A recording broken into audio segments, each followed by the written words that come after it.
Whoa, hit around my mouth from the south. It's your host, Soldier Neff, and today on episode 3, Appreciate the Talk, we got a special guest. It's like a bruh, a mentor, you know, when you have somebody that you need somebody that you have. This is my brother Anthony. I'm gonna let him introduce himself, and we're gonna get to the talk of the topic episode today, episode 3. Hello, how y'all doing? My name is Corey Anthony, photographer, creative director, all around hustle, like I said before, man. I'm happy to be here, man. This feels good also. Yeah, man. I had to set it in my mind. I really thought about, especially for our first visual podcast, I want it to be simple and kind of just expand from it. I think minimal, yeah. Certain people run away from that idea when they first podcast, like, I need this, I need that. Yeah. Shit, I got what I got, and this is who we going with. They add too much to it. Yeah. And it takes away from the actual, like, conversation. Right. Now I feel it. Yeah. It's love. All right, so basically, my brother Anthony is a creator, and I'm thinking I'm going to the idea of just like introducing creators and with the battle of like playing into the capitalism and understanding the idea that you do have to work to provide, because your artistry does not always provide a source of income. So we're gonna kind of guide off of that topic, and we have some follow-up questions, and wherever this conversation goes, it goes. Perfect, I'm down, bro. Yeah. So I got my first guided question or whatever, but it says, what do you feel is the most challenging about your pursuit of your arts? Honestly, what I'm battling with right now is there are too many people, in my opinion, that are gatekeeping artists from being where they can actually be at, in my opinion. Right. There's too many people who have made it to a certain level in a certain way, right, and they're not putting that hand back, right? Yeah. They're closing the door.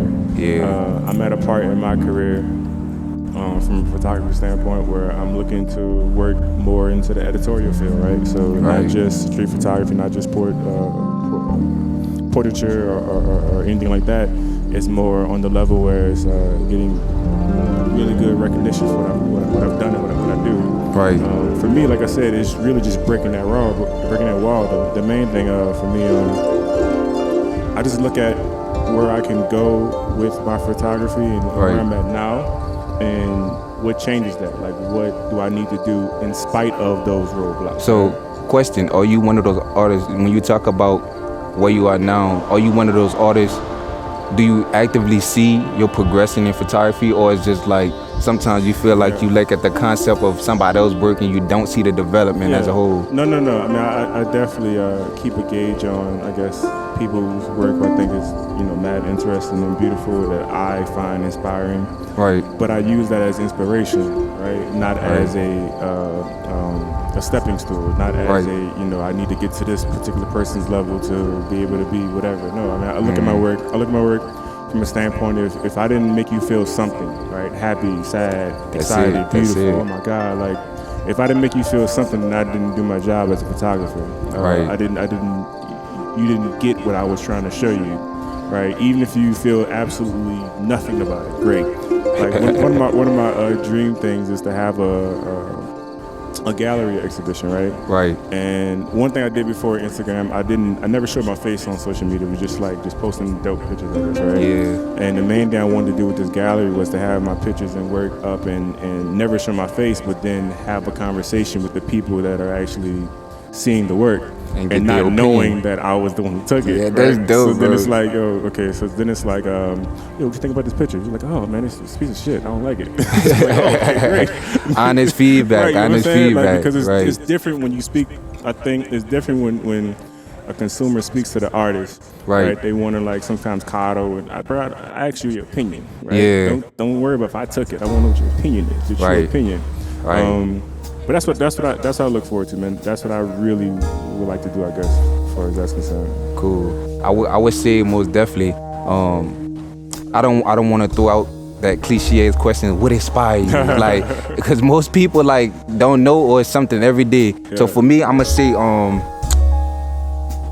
more so, what was a time period in your life that you feel like you carrying every piece of work? Because like me, regardless, when I'm doing poetry, when I'm doing photography, it's always that one moment for me that every time I'm shooting or every time I'm coming out with a specific poem, it's like it can be a different concept, it can be a different topic, but it still has that same feel. Yeah. And I feel like that's what makes a photographer's style. I feel like that's what makes a poet flow. You know, that constantly what becomes. So do you kind of know where yours started? Yeah, so, I mean, a quick story about me. My grandmother gave me a camera when I was 3. Right. She gave me like a toy camera when I was a very young child. And the story goes, I used to walk around the house taking pictures of whatever I could, I guess, right? And that stuck with me. Like I have a picture of me holding the camera, my grandmother in the picture, and it's one of my favorite pictures ever. Right. Essentially, I said that to say that I was kind of given this art, if you will, right? My grandmother kind of seen something in me to give me this particular thing, and it just always stuck with me. Right. But as far as inspiration-wise, man, I have a daughter, man. Shout out to my baby, London. Shout out to all the dads, the black dads out there, yo. So Father's Day is coming up. Yeah. But my baby's 7 now, man. So like seeing her grow, like we have very deep conversations that we can. I would say for a 7-year-old, my daughter's so cerebral. Right.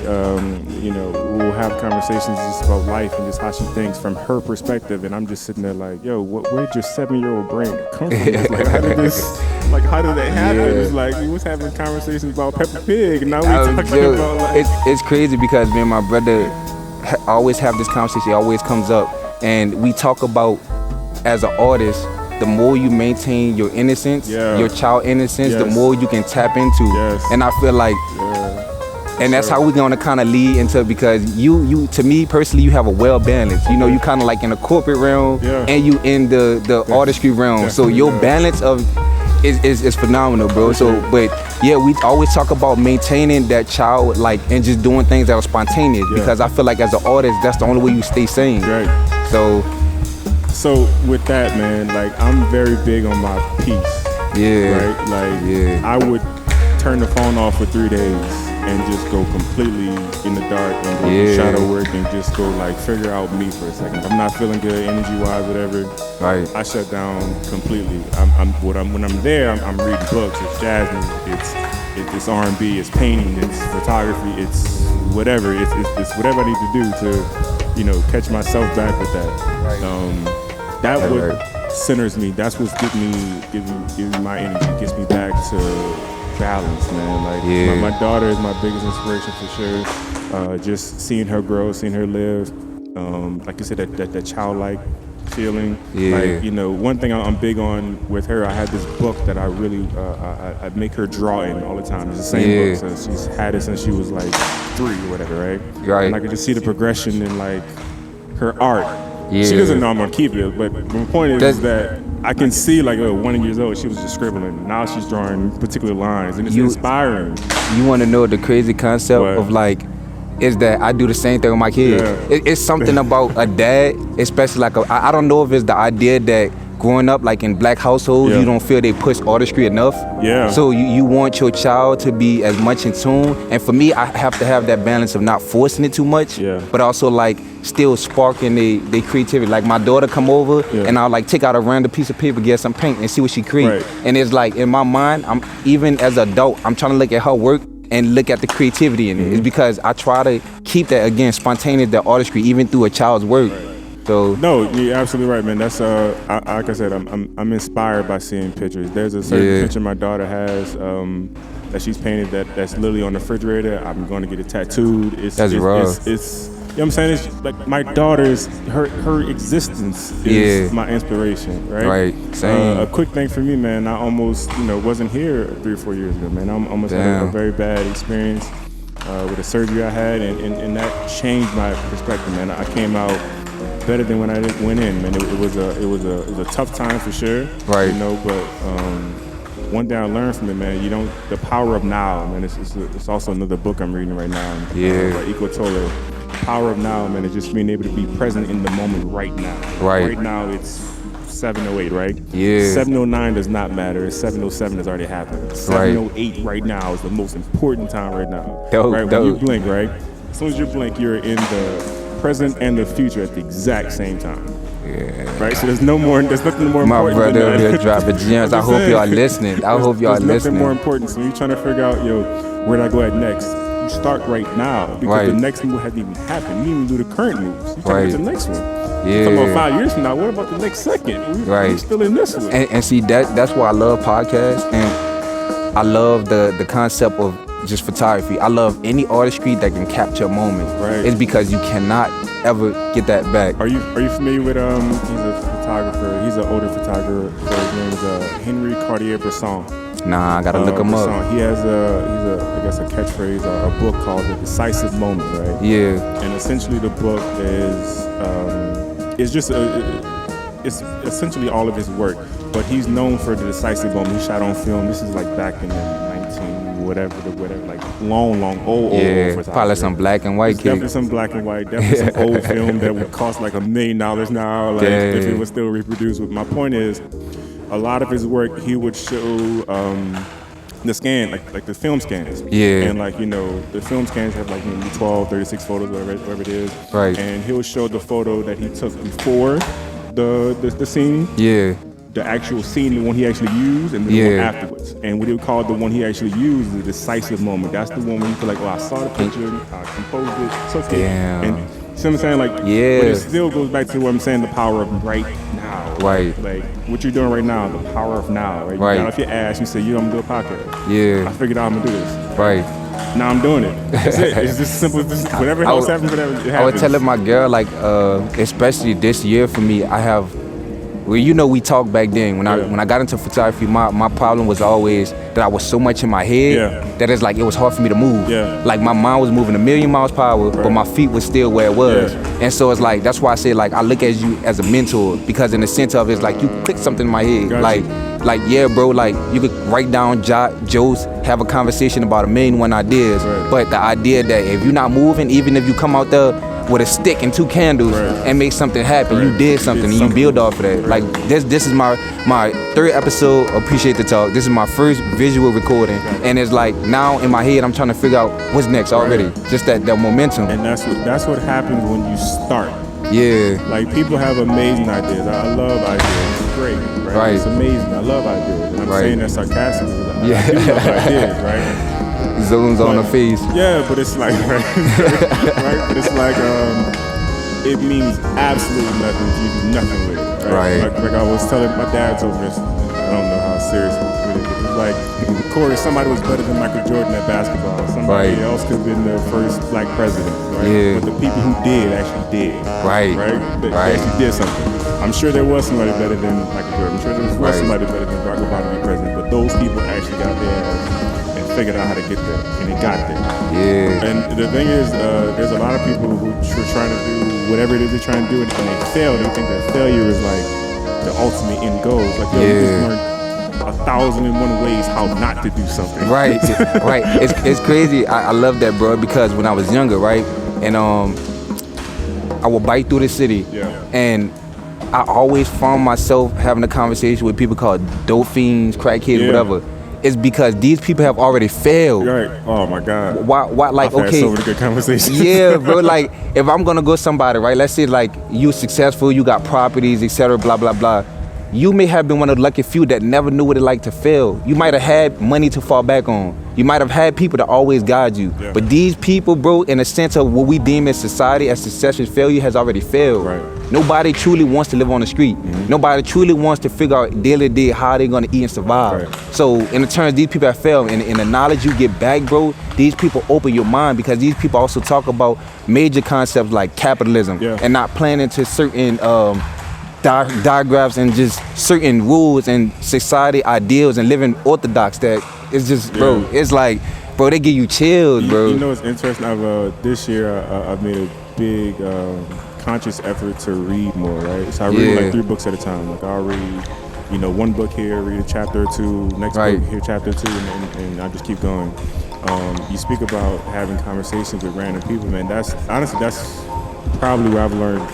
That's how we got here. Exactly. That's how we got here, yo. Also random stuff. My man is going crazy with the hockey sticks over there. Yeah, like. Shout out to him, but he don't understand what's going on. That's what y'all hear in the background. That's what I just want y'all to know. I'm gonna try my best to edit and compress it. But homie out here going crazy with the sticks right now.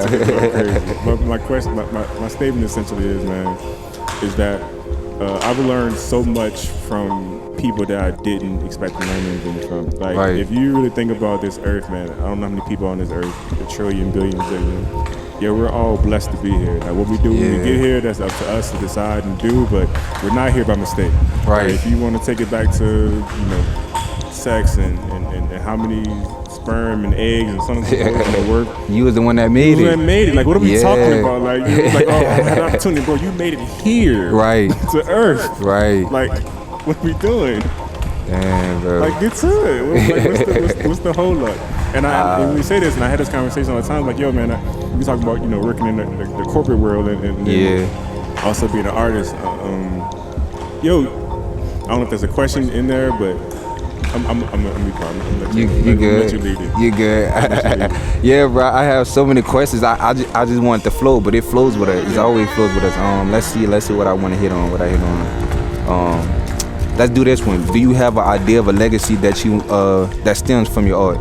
Like, what's the mark you want to leave? Whether it's personally to your child, like how I am with my spoken word. Like, most of the poems I truly make is directed to my kids. If people enjoy it, it's like cool. But I want my kids, like, I even do daily journals where I just be like, yeah, dad woke up, dad felt like shit today. Yeah. Dad had to go to job to pay, but I want them to understand every day my philosophy on life. And I feel like the more consistent you do it, the more consistently your kids learn you. Yeah. So, Yeah. but that's just where I am with my artistry. Got it. I think, like for me, the what I'm looking for my legacy, man, what would it be?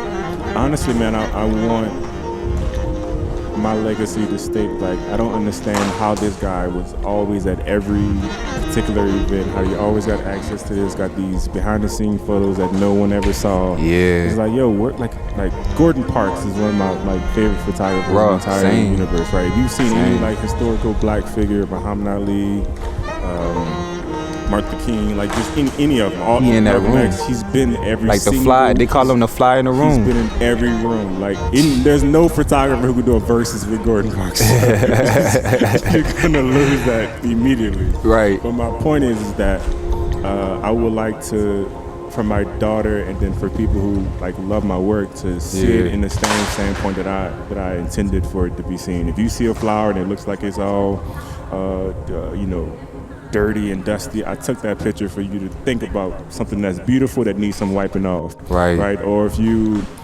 see a particular picture of a guy, I have a black and white photo of a guy, I think he may be a homeless gentleman, sitting next to a trash can. Yeah. And the trash can has words on it, and I want the photo and on my legacy to resonate with you as soon as you see it. Right. You know exactly what my intentions was for when I took the picture, how I composed it, why I put it black and white, why it's not in color, why it's in film. I want everything to cohesive, like, yo, that all, I get the vision. I see it. Right. Even if I don't understand it, I do see what he was trying to get at. So do you think that your photography, if it had a leading word, do you think that it would tap into the nature of like visually political? Ooh. Like you know. I think visually, wow. I never thought about that. You hit me on the head. Bro. Visually political. Yeah. I say that because as I move more into like the editorial world with photography, I see that a lot of it's what I would call cookie cutter. In a way, it's like just, okay, this is the style, so everyone follows the style, and that's just the style because that's what everyone has done, and that's what's always been done. And it's like, you know, there are mad different options to be aggressive in that, and you can still do fashion and do portraiture and do it in a way that is tasteful but more artistic. I feel like I said, when I get in the door, not if. You want to do ifs around those. When I get in the door. Speak it into existence. Words and spells. Exactly. When I get into the door. Matter of fact, I'm already in the door if you want. If you want to take that. You there, bro. It's going to be a change. You're going to see the difference in what I produce versus what is that. But I think I want to add more social constructs to the editorial world, right? Okay. So, like the Time magazine cover that you may see may be very, very simple, but it's very minimal, but it speaks to you. Yeah. Right. I want all my work that I do. I paint as well. I make music now. I've always made music. That was my first love. I'm getting back to that actually. But I want it to speak to you. I want you to actually have a feeling from it. Right. What's your favorite movie? One. Can't pick three. I would say my favorite movie right now because it's with the times, and a lot of the spark that came from it is Love Jones. Oh my God, my dog, that's my dog. Bro, Love Jones, because let me tell you, bro. For me personally, and here's why. For one, I think people neglect and degrade the value of words. Right? Mm-hmm. And the first time I saw that movie, this was like a black man, bro, so articulate, not in the academic setting. I was like, damn, this man wooed the world with his words. So after that, bro, it was like a spark. Like, man, I could do poetry too. Yeah. Like, you see what I'm saying? But besides that was the first movie that I watched with love that wasn't traumatic love. Yeah. Because to be honest, I feel like in a lot of the film industry, black people sell trauma. And in the music industry, we sell trauma, bro. Man. Tyler Perry, anybody could think of, we sell trauma. So that shit was beautiful. So Love Jones is also my favorite. Number one movie. It's number one. It's number two. It's number three. I got 4 and 5. But it's 1 and 3 for me, right? Yeah. And the reason why it is, and I asked that question because I'm always curious to see what you ask somebody. Oh, it depends on the year. Black and white. And you talk about black movies, white. Just period. Number one movie. You can't give me 3. I don't need genre. Just one. And Love Jones is that for me because it compensates everything from photography to music to poetry to relationships to culture. Every single thing that I think resonates with us. Yeah. Just overall. I can't think of the dude's Lorenz Tate, but I can't think of his actual character name. Yeah. Everything that went on in that movie from your boy having relationship problems, to your boy being a player driving a hearse, to your boy even the realism of his homie dating his girl, like that. In the movie is set in like a perfect time. It's like the perfect movie. Yeah, like, it's not like some romantic comedy. It's just the perfect movie. I feel like if Elliott came down here right now, that's the one and there was like. What is the film that shows y'all culture? Man, go watch Love Jones. It tick. Go watch Love Jones. That's our movie. Exactly. That's the black community movie. That's the one, yo. That is the one. I mean, there's other ones that are close, but for sure, Love Jones is that one for me. All right, most def. Let's see. I got. Let me see. Let's try to find one leading question because I don't want to put longer. Certain people ain't got long attention spans. So we dropped a lot of gems for them today, bro. Yeah, we might have to most definitely hit a part 2 though. Most definitely. With our homie whacking the hockey sticks in the back. He's going crazy. Yeah. Let's see how I want to end this. All right, cool. Let's end it like this, and I'm gonna try to make this a kick. What is something wise to be said right now in this moment in time? You talk about being in time, right? How you feeling? Let's say what happened this morning. Let's say what happened yesterday. Let's say what you think is gonna happen tomorrow. What is something wise to say to the people? It could be like, fuck it, I'm out. It could be like, we here. Whatever you feel like in this moment, something for somebody to carry to tomorrow. I mean, I would say that you really need to understand that feelings aren't facts. Right. So how you feel right now is not a permanent thing. Do not make permanent decisions on temporary emotions. Learn to process your emotions. Like learn to process. I think you're in my head, bro. Process your emotions. What I mean by that is, when you're mad, be fucking mad. Right. It's okay. When you're sad, be fucking sad. It's okay. When you're happy, be fucking ecstatically happy. Right. Stop trying to like hide your emotions. Oh, I'm too tough for this. Or I can't do that. I can't do this. Oh, this is not the time and place. Bro, when you're upset, but don't get me wrong, when you're upset, be upset. But also understand this is a temporary moment. Right.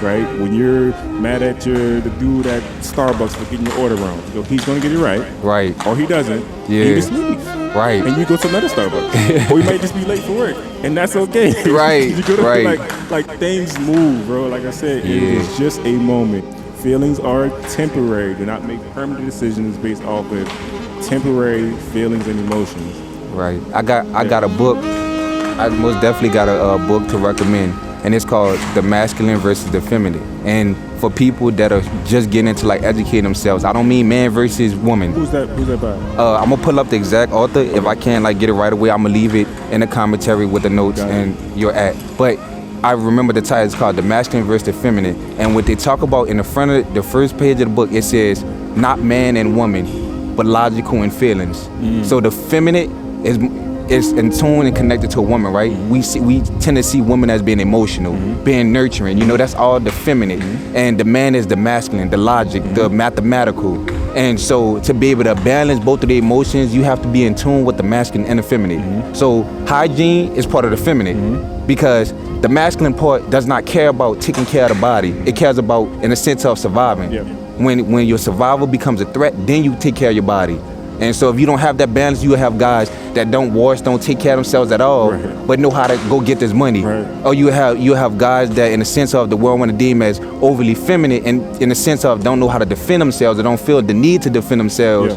But it's like everything else is like, ooh. So, I mean, we can go some ways with this. Yeah, brother, yeah. So, well, let's just go there and you don't use it, right? That's right. what it is. Right. Do you really believe that, personally believe that women are more emotional and men are logical, or do you believe it's the opposite? Neither. Okay. Neither. For me, and the beautiful thing about being educated, and me and my brother always talk about it because when I talk to people, I love to put words into context, right? Yeah. So to be educated and to be a scholar, which means you have the thought process to be able to put things together. That means like a play on words. That means like using certain things to entire what you're trying to say, right? So what I'm saying is when I'm talking to someone and they're able to include their environmental background, when they're able to include their education, when they're able to include just simple interaction with other people and they express that's why they think the way they think, it's beautiful to me. And I would never call them too emotional or too masculine, none of that. It's because you understand what's you, and in a sense you can justify it. Now in a sense I would call a woman emotional or a man too emotional or a woman too masculine or a man too masculine is when one don't have the balance, or when that's your only way of life and you're not even aware of it, right? So like let's for instance in hip hop, it's like a lot of guys that's like, yeah, I'm a gangster, I'm tough, yeah. And then in a sense of they don't even know why. They're just so socially conditioned that this is the way you carry yourself. And that's the same man, if I tell them, yo, I'm gonna get my hands and feet done, they like, oh, yo, that's gay. Because they masculine, their feminine is not balanced. First off, you gotta stop calling people gay. That's offensive to gay people. Yeah, bro, like gay people don't want all of us. But that's the ignorance, bro. No, you're absolutely right. But I guess my point actually, that question is that a lot of people don't understand what you just said at all. Right? Like a lot of people don't understand the actual severity of what you're actually saying. We're not calling a man feminine because he take care of his nails and take care of his feet. So it's just a hygiene thing. It's taking care of yourself. It's the yin and yang of life, right? You need both sides of it. You need good and evil, black and white, happy, sad, fire, water, wherever you want to go to. You need all those things to exist. And the problem is that some people are leaning too far into one versus trying to be level in the middle with both. Beautiful. So in your mind, do you feel like, can you pinpoint your borderline? Yes. And that's what I mean by you not being able to regulate it. If you can't understand clearly and comprehend what is your borderline, that's when you fall one or the other. So to answer your question, when you cannot recognize the borderline of when is one and when is the other, you lean too far another way. So but we can go for hours, bro. Yeah, bro, we gonna cut it short because I most definitely want a part two. I also want to be sensitive to my people listening. But most definitely, this was Appreciate the Talk, episode 3. My big brother Anthony, you know, you can check us out on Spotify podcasting, Apple Music podcast. We got the iRadio set up, Apple Music, anything you possibly can listen to. Our voices on, bro. We there. This is our first live. We'll have it up on YouTube. I'll link Anthony's Instagram so you can check out his photography. I'll reference that book. Make sure when somebody getting you information, always the reference. Ask for the reference. Search it because you don't want to take information blindly. And you'll be hearing black people say, or just anybody, oh, such and such said such and such. Who's they? What's this? Yeah, exactly. They said, like, what is the source? We have to hold people accountable for source because everybody be out here telling fibs. They want to sound, you know. Those references are important, but it was a good talk, bro. It was a good talk. Good energy, bro. Good energy. We checking out. Until next time, hit or run my mouth. It's your host, Soldier Now, for Appreciate the Talk. Thank y'all for listening.